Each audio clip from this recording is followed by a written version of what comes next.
ఒక చిన్న గ్రామంలో మియావ్ అనే పిల్లి మరియు బ్రూనో అనే కుక్క ఉండేవి.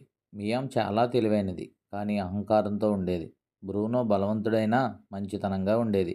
ఇద్దరూ ఒకే ఇంటిలో ఉండేవారు, కానీ అస్సలు పడేది కాదు.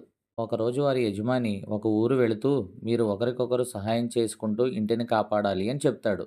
ఆ రోజు రాత్రి ఆకలిగా ఉన్న నక్క ఇంటిలోనికి ప్రవేశించి ఆహారం కోసం వెతుకుతుంది. అది గమనించిన మియాము అరమరా పైకెక్కి బ్రూనో చూసుకుంటుంది అని ఊరుకుంటుంది. కానీ బ్రూనోకి ఏమీ తెలియదు. తాను నిద్రపోతుంది. నక్క నెమ్మదిగా ఆహారం ఉన్న ప్రదేశంలోనికి చేరుకుంటుంది. ఇలా అయితే మనం ఆకలితో ఉండిపోవాలి అని గ్రహించిన మియాము వెంటనే గట్టిగా మియావ్ మియావ్ అని అరుస్తూ బ్రూనోని మేల్కొల్పుతుంది. బ్రూనో నక్కని చూసి గట్టిగా మొరిగి తన గోళ్లతో నక్కను గట్టిగా గుచ్చింది. నక్క భయపడి అక్కడి నుండి పారిపోయింది. బ్రూనో మరియు మియామ్ ఒకరినొకరు చూసుకుని నవ్వుకుంటారు. ఆ రోజు నుంచి మంచి స్నేహితులుగా మారి ఆహారాన్ని పంచుకుంటూ ఇంటిని కాపాడతారు. తిరిగి వచ్చిన యజమాని వారిని చూసి ఆశ్చర్యపోతాడు. ఒకరికొకరు సహాయం చేసుకుంటే నిజమైన బలాన్ని పొందగలమని వారికి చెబుతాడు. మరిన్ని కథల కోసం మన ఛానల్ను లైక్ చేయండి, షేర్ చేయండి, సబ్స్క్రైబ్ చేయండి. ధన్యవాదాలు.